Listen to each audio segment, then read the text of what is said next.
বেরো বেরো ওখান থেকে। করুণা ছুটে গিয়ে মাকে জড়িয়ে ধরে বললে, মা, মা তুমি যেও না মা, আমি তোমার সঙ্গে যাব। খোকন কেঁদো না, তোমায় আমি কলকাতায় নিয়ে যাব, রেলগাড়ি কিনে দেব, মোটর কিনে দেব। এসো এসো বাবা, এসো। না আরে এসো, না কলকাতায় যাবি নে। না। সালটা 1921। তৎকালীন বিখ্যাত প্রবাসী পত্রিকার মাঘ সংখ্যায় প্রকাশিত হল উপেক্ষিতা নামের একটি ছোট গল্প। বাংলা সাহিত্য জগৎ সেদিন প্রথম টের পেয়েছিল এক নতুন নক্ষত্রের আগমনী বার্তা। এরপর 1929 সালে প্রকাশিত হল কালজয়ী উপন্যাস পথের পাঁচালী। তখন থেকেই অপু দুর্গার হাত ধরে তিনি চিরকালের জন্য জায়গা করে নিয়েছিলেন প্রতিটি বাঙালির মণিকোঠায়।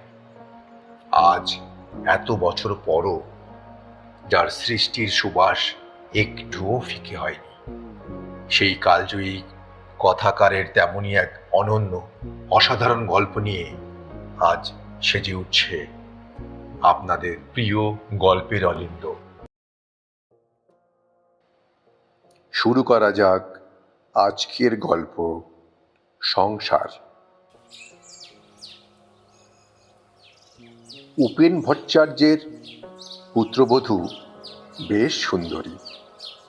একটিমাত্র ছোট ছেলে নিয়ে অত বড় পুরনো সেকেলে ভাঙা বাড়ির মধ্যে একাই থাকেন। স্বামীর পরিচয়ে বউটি এ গ্রামে পরিচিতা নয়। অমুকের পুত্রবধূ এই তার একমাত্র পরিচয়।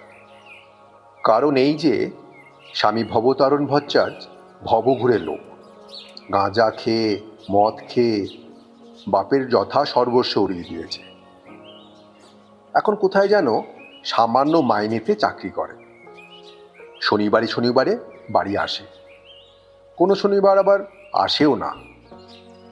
শ্বশুর উপেন ভট্টাচার্য গ্রামের জমিদার মজুমদারদের ঠাকুর বাড়িতে নিত্য পূজা করেন, সেখানেই থাকেন, সেখানেই খান। বড় একটা বাড়ি আসেন না তিনিও। ভালো খেতে পান বলে ঠাকুর বাড়িতেই পড়ে থাকেন, নইলে সকালের বাল্যভোগের লুচি ও হালুয়া, পায়েস, দই ও বৈকালের ফলমূল 12 ভূতে লুটে খায়।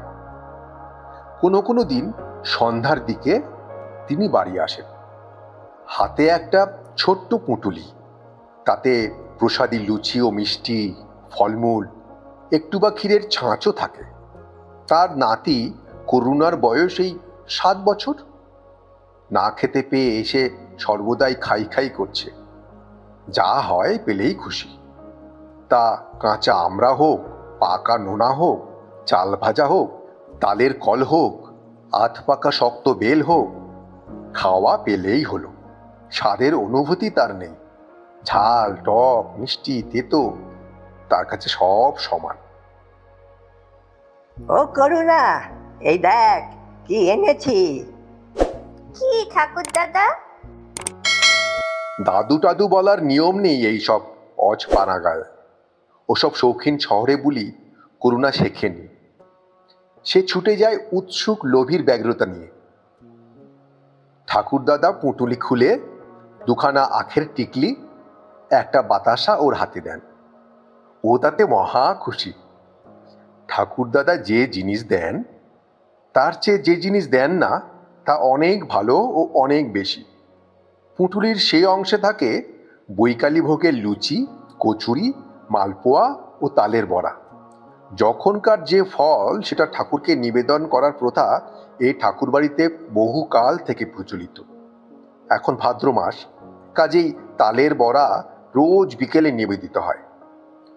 করুণা একাধবার পুঁটুলির অন্য অংশে চাইলে, কিন্তু তাতে তার লোভ হয় না। ওরকম দেখতে খুব ছোটবেলা থেকে সে অভ্যস্ত। সে জানে ও অংশে তার কোনো অধিকার নেই। ঠাকুরদাদার দিকে ও বোকার মতো চেয়ে থাকে। উপেন ভট্টাচার্য গলার কাশির আওয়াজ করে পুত্রবধূকে তাঁর আগমন বার্তা ঘোষণা করতে করতে বাড়ির ভেতরে ঢোকেন এবং শটান দোতলায় নিজের ঘরটিতে চলে যান।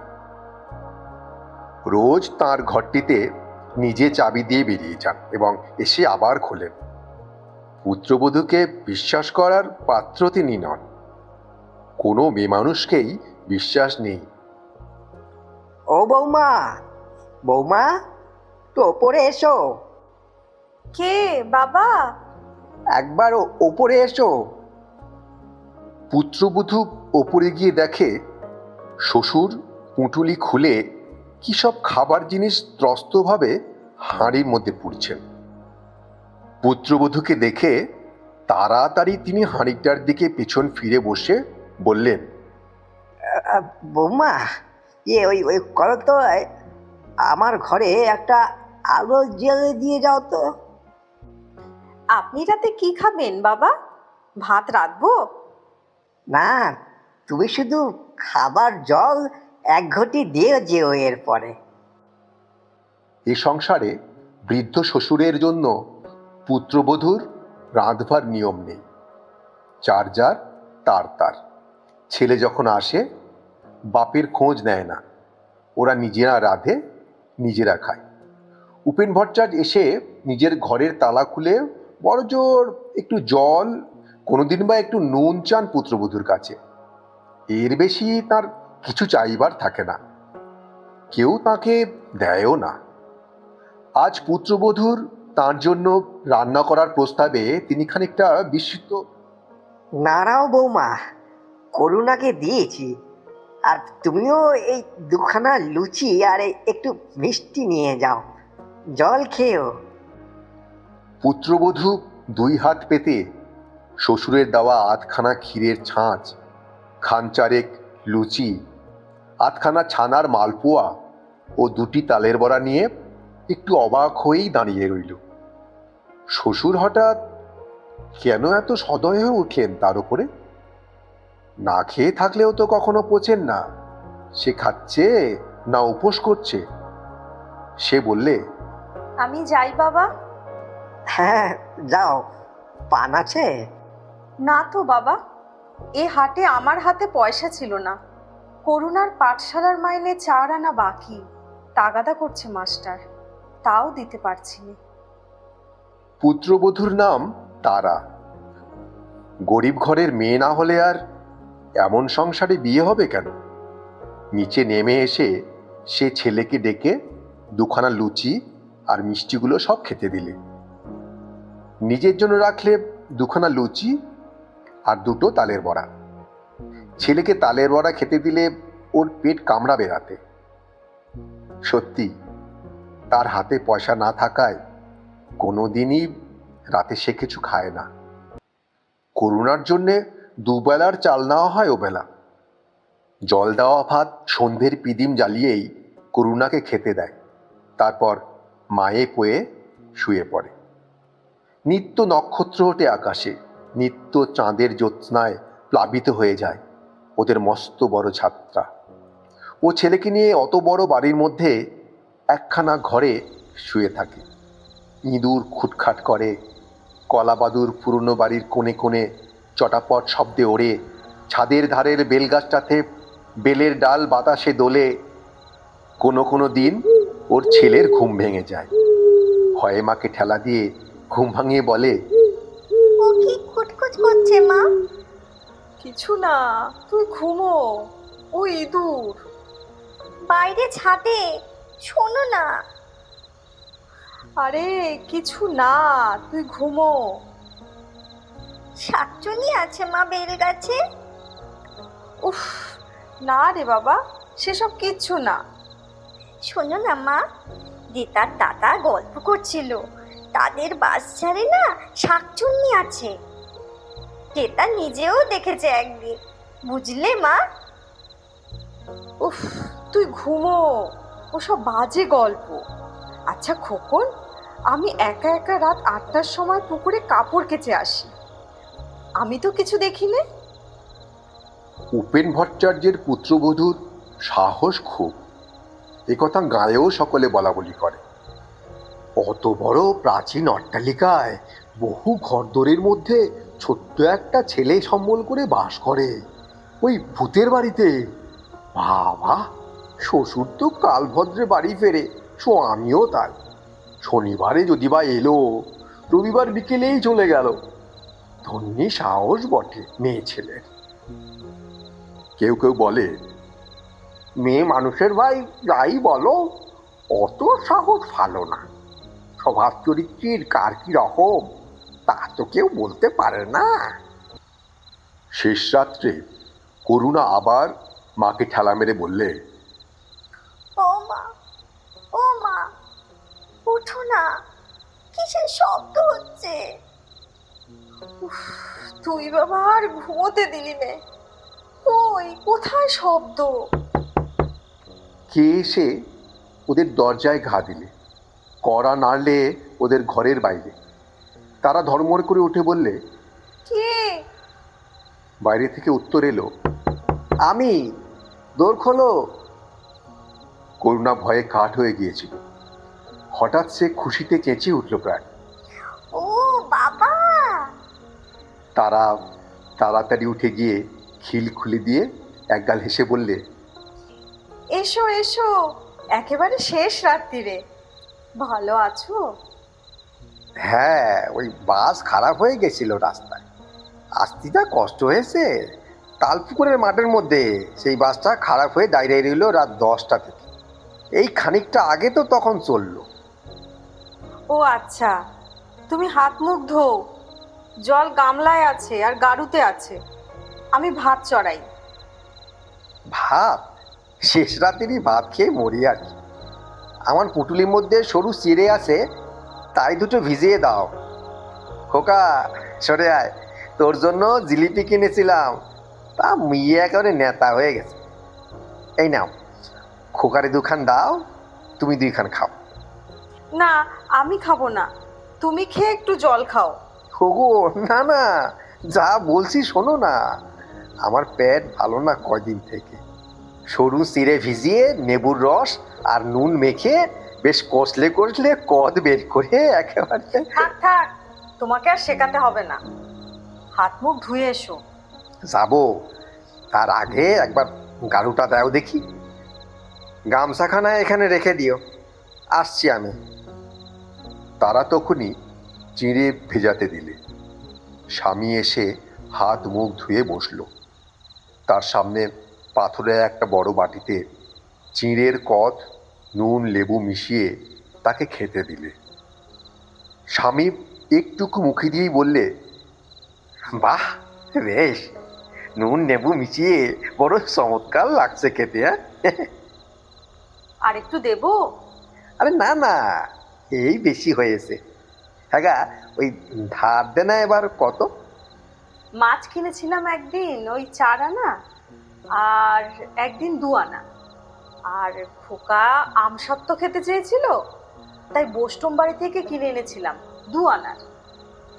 আমসত্ত্ব আবার কিনতে গেলে? বড় নবাব হয়েছে না? স্বামীর মুখে করা কথা শোনা এই প্রথম নয় তারার। ওর চেয়ে অনেক বেশি রূঢ় ব্যবহার ও কথা সে সহ্য করে এসেছে স্বামীর। গা সওয়া হয়ে গিয়েছে তার, তাও বিনি দোষে। খোকা খেতে চেয়েছিল, ছেলে মানুষ আবদার ধরলে ও কি বোঝে কিছু? অবোধ, তা দিতে না পারলে কষ্ট হয়। বারে, খোকা কাঁদতে লাগলো। দেবো না কিনে? না, বাপের বাড়ি থেকে পয়সা এনে দিও।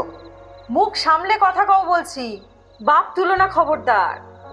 ওরে বাপরে, দেখো ভয়েতে ইঁদুরের গর্তে না ঢুকি। তবুও যদি বাপের বাড়ির সালে খড় থাকতো। ছিল না বলেই তো তোমার মতো অজপাড় মুখ্যু আর মাতালের হাতে বাপ দিয়েছিল ধরে।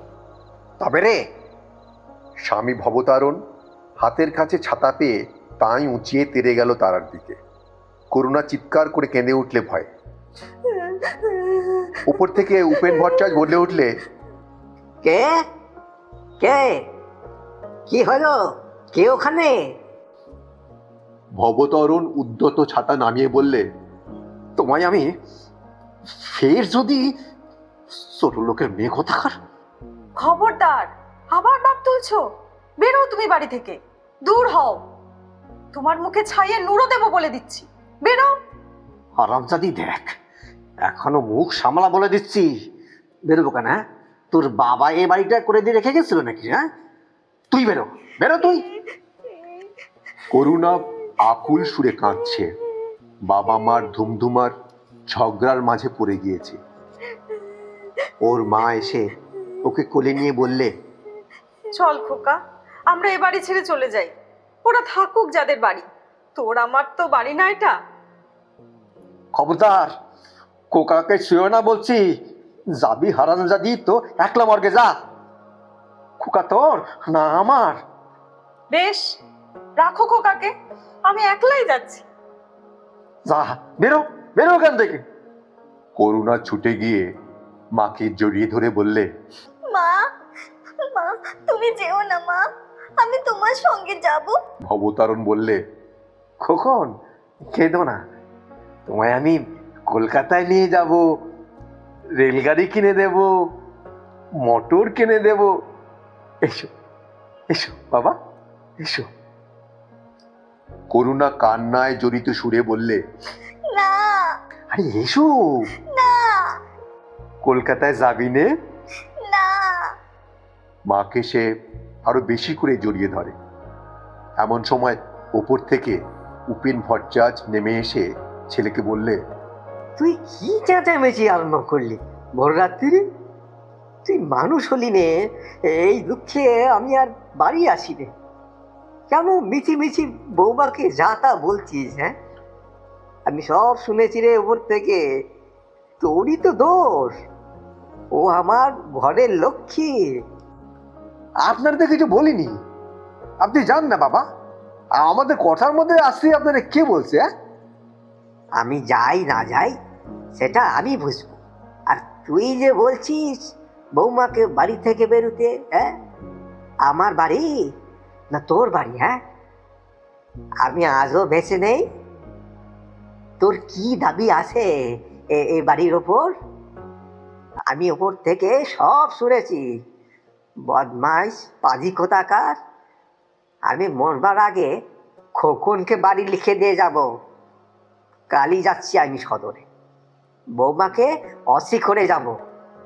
তোমার বাড়ি রাম্বা গুছিয়ে তবে আমার কাজ। হতচ্ছাড়া বদমাইশ, রাত দুপুরের সময় এসে উনি ঘরের বউকে বলবেন বেরো বেরো। মুরদ নেই এক করার। হ্যাঁ রে হারাম দাদা, ওই ভদ্রলোকের মেয়ে সারা মাস কি খায় তুই তার কোনো হদির রাখিস? না কেউ রাখে? বেরো বলতিস, তোর লজ্জা করে না? এসো তো খোকন, এসো, চলো বৌমা, ওপরের ঘরে চলো। তারা ঘোমটা টেনে দিয়েছিল শ্বশুর আসবার সঙ্গে সঙ্গেই। সে ফিসফিস করে খোকনকে কি বললে। খোকন বললে, ঠাকুর দাদা তুমি উপরে যাও, মা বলেছে। ভবতারণ সাহস পেয়ে বললে, আমি তাইরে দেবার কথা কি আগে মুখে এনেছি? হ্যাঁ না, আপনার ওই গুণধর বৌমা? জিজ্ঞেস করেন তো কে আগে কাকে বেরিয়ে যাওয়ার কথা বলেছে। হ্যাঁ খোকা, এই বলতো, আপনার বৌমাই বললে না আমাকে বেরিয়ে যেতে? কেন, ওর বাবার বাড়ি? হ্যাঁ, ওর বাবার বাড়ি, আলবাত ওর বাবার বাড়ি। হারামজাদা, ফের যদি তুমি ওই সব কথা মুখে এনেছো তবে আমি তোমাকে। উপেন ভট্টাচার্য ওপরে উঠে চলে গেলেন। ভবতারণ চুপ করে বসে রইল তক্তপোষের এক কোণে। খানিকক্ষণ সবাই চুপচাপ। হঠাৎ ভবতারণ উঠে জামার পকেট হাতড়ে একখানা 2 টাকার নোট বের করে স্ত্রীর দিকে ছুড়ে দিয়ে বললে, এই দিলাম, ধার দেনা শোধ করে দিও। আমি এক্ষুনি চললাম। দেশলাই কে নিলে আমার? তারা বললে, খোকন, দেশলাইটা ওই রয়েছে, দে তো। একটা বিড়ি ধরিয়ে নিয়ে ভবতারণ জামা গায়ে দিতে দিতে বললে, এসেছিলাম অনেক আশা করে, তাই এই বাড়ি আমি আর থাকবো না। এখানে আমার পোষাবে না, বুঝলাম। কেউ যখন আমার দেখতে পারে না, সেই বাড়িতে খাওয়া হলো না। শরীরটাও খারাপ, তা হোক, যাবই, আর আসছি নে। দেখ খোকন, যাবি কলকাতায়?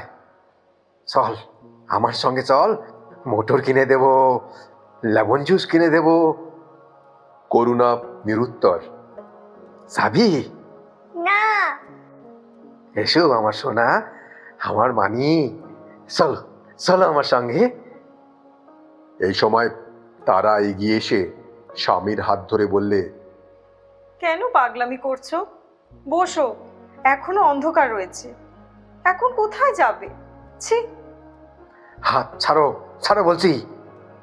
ঝটকা মেরে ভবতারণ হাত ছাড়িয়ে নিল। তোমার মতো ইতরের সঙ্গে আমি কথা বলি নাই, আমি খোকনের সঙ্গে কথা বলতেছি। রাগ করো না, ছি। ফের আবার? এইবার কিন্তু ভালো হবে না বলছি। এই খবরদার, আমার গায়ে শোয় না কিন্তু। আচ্ছা বাবা, ছোবো না, বসো ওখানে। ফের ফের কথা বলে। এই কখন যাবি? যাবি আমার সঙ্গে? আয় আয় আয় আয় আয়। আর কখনো যদি এই ভিটেতে পদার্পণ করি, তাইলে আমার নাম। করুণা মায়ের পেছনে লুকিয়ে আছে, তার কোনো সাড়া পাওয়া গেল না। সকালবেলা বেশ রোদ উঠেছে। তারা স্বামীকে দুখানা পেঁপের টুকরো হাতে দিয়ে বললে, খাও, পেট ঠান্ডা হবে। ভবতারণ এই ঘুমিয়ে উঠেছে, চোখ ভারী ভারী। পেঁপে রেকাবি হাতে নিয়ে বললে, উনি কোথায়? উপরে। যাবেন না? কি জানি, খাবেন? উনি আর কবে খান? কাল সন্ধ্যের সময় এলেন, বললাম ভাত রেঁধে দিই, উনি বললেন না। পেঁপে আছে আর দিয়ে এসো ওপরে। সে তুমি বললে তবে দেব? সে দিয়ে এসেছি আমি, তুমি তখন ঘুমিয়েছিলে। দিও, বুড়ো মানুষ। সে তোমাকে শেখাতে হবে না। খোকন, ওই খোকন, শোন। ও খেয়েছে, ওকে ডাকছো কেন? তুমি খেয়ে ফেলো, তোমার পেট ঠান্ডা হবে পেঁপে খেলে। এখন কেমন মনে হচ্ছে? এখনো গোলযোগ যায়নি, ভাতে জল দিয়ে নুন নেবু দিয়ে তাই খাবো। তেল দাও, একটু নিয়ে আসি বড়। করুণা বাপের কাছে এসে বললে, কি বাবা? এই নে, খা। তারা বললে, আহা, কেন আবার? তুমি খাও। এই সময় উপেন ভট্টাচার্য খড়ম পায়ে দিয়ে ওপর থেকে নেমে এলেন। ঘরে উঁকি দিয়ে বললেন, কে? ভবতারণ, ভালো পেঁপে, খা। বৌমা, আমি আসি, ওইখানেই খাবো। ভবতারণ, আর আছিস তো? ভবতারণ দাঁড়িয়ে উঠে বললে, না বাবা, ওবেলা চলে যাব। আপনি আসবেন না ওবেলা? আচ্ছা, তুই যাবার আগে আমি ফিরে আসবো তাহলে। এই সময় তারা ফিসফিস স্বরে কি যেন বললে স্বামীকে। ভবতারণ ডেকে বললে, বাবা, কি? এবেলা এখানে দুটো খেয়ে যাবেন, হ্যাঁ? ওই আপনার বৌমা বলছে কই মাছ আনতে যাচ্ছি বাজারে, একসঙ্গে বসে অনেকদিন খাইনি। উপেন ভট্টাচার্য সম্মতি জ্ঞাপন করে রোয়াক থেকে উঠোনে পা দিলেন। কি ভেবে এসে আবার বসলেন রোয়াকে। পুত্রবধূ বললে, বাবা, তামাক সেজে দেবো? দাও দেখি। ছেলে ভবতারণ নিজেই তামাক সেজে নিয়ে এলো। বৃদ্ধ উপেন ভট্টাচার্য চোখ বুজে হুঁকোয় টান দিতে দিতে চিন্তা করতে লাগলেন। এমন সকালবেলা কত কাল আসেনি তাঁর জীবনে। স্ত্রী মারা গিয়েছে আজ বোধহয় 20 বছর। ভবতারণ তখন 11 বছরের বালক। তারপর থেকেই ছন্ন ছাড়া সংসার জীবন চলছে। আঁটসাঁট নেই কোনো বিষয়ে কারো। তার উপর দারিদ্র তো আছেই। হাতে পয়সা ছিল না বলে ভবতারণকে লেখাপড়া শেখাতে পারেনি। লেখাপড়া শেখালে অত খারাপ হতো না সে, অবহেলিত পুত্রের প্রতি উপেন ভট্টাচার্যের মায়া হলো। কাল অত বকুনি দেওয়াটা বোধহয় উচিত হয়নি। ভবতারণ বাড়ি ফিরে এলো 8টার সময়। স্ত্রীকে বললে, দেখো খারে কয় জসুরে কই আজ পোয়ার নামও নেই, ওপরে 1 পোয়া 500 টাকা। বাবারে দেখাও।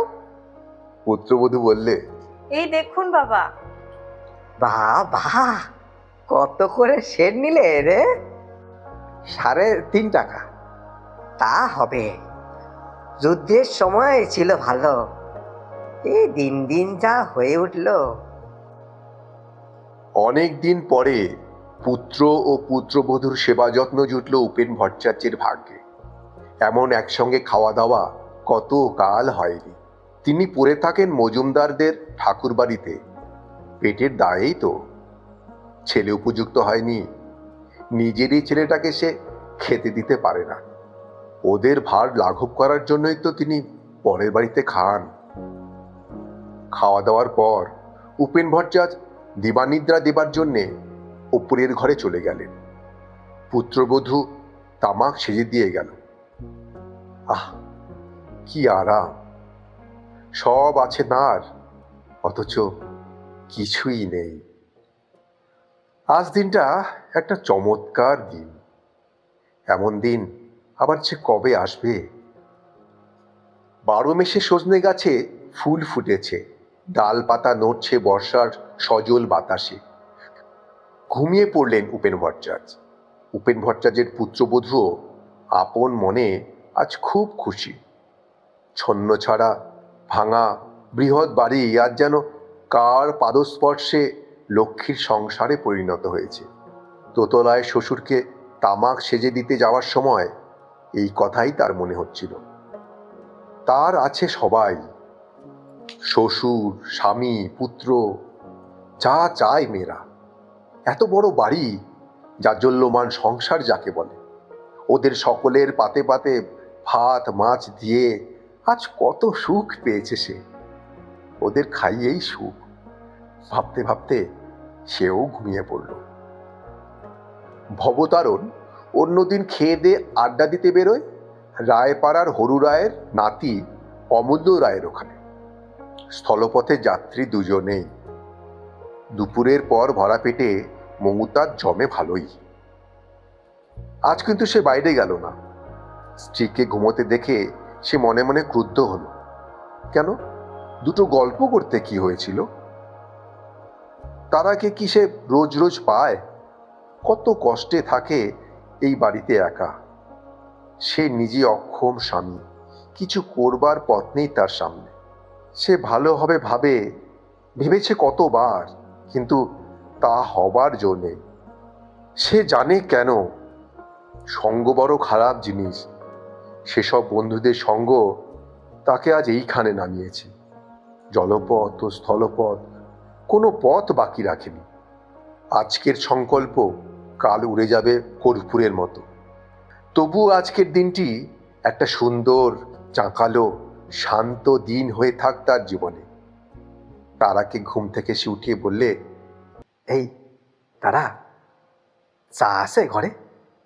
চা করো, বাবাকে দিয়ে এসো, আমিও একটু খাই। না, চা খায় না বাবা। লেবু আর নুন দিয়ে চিড়ের কদ করে দিই। স্ত্রী সত্যি তাকে যত্ন করবার চেষ্টা করে। তার অদৃষ্টে নেই, কার কি দোষ। তারা সত্যি বড্ড ভালো মেয়ে। এদিকে দিবানিদ্রা ভেঙে উপেন ভট্টাচার্য সবে উঠেছেন, অমনি পুত্রবধূ গরম চায়ের গ্লাস নিয়ে এসে তার হাতে দিলে।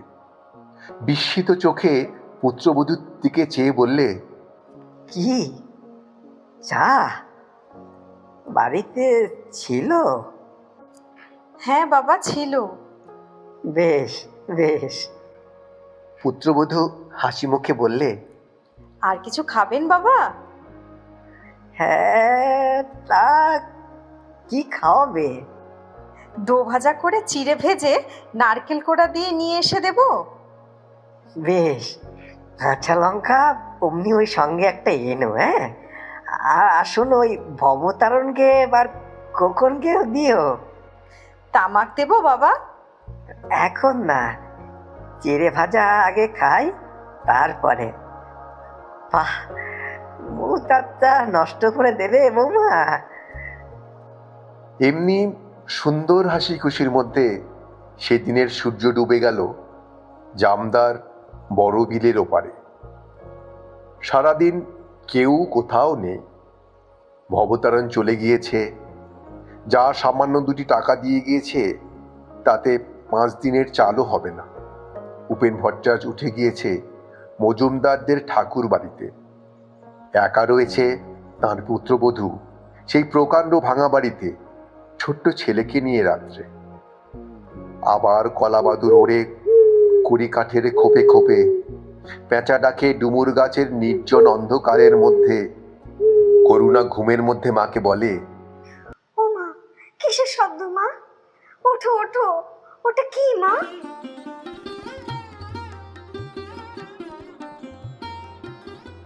শেষ হলো আজকের গল্প সংসার।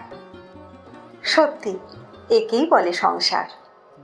সব কিছু থেকেও কিছুই যেন নেই। অদ্ভুত জীবন তারাদের। যাই হোক, আপনাদের কেমন লাগলো তা অবশ্যই কমেন্ট করে জানাতে ভুলবেন না। গল্পটি ভালো লাগলে দয়া করে আপনাদের প্রিয়জন যারা গল্প শুনতে ভালোবাসে তাদের সাথে এই ভিডিওটি শেয়ার করে বাংলা সাহিত্যকে ছড়িয়ে দিন। আর আমাদের নতুন সব গল্পের আপডেট সবার আগে পেতে চ্যানেলটি এখনই সাবস্ক্রাইব করে পাশে থাকা বেল আইকনটি ক্লিক করে অল নোটিফিকেশনটি অন করে দিন। পরের গল্প নিয়ে খুব শিগগিরই ফিরছি। আর ততদিন ভালো থাকবেন, সুস্থ থাকবেন। ধন্যবাদ।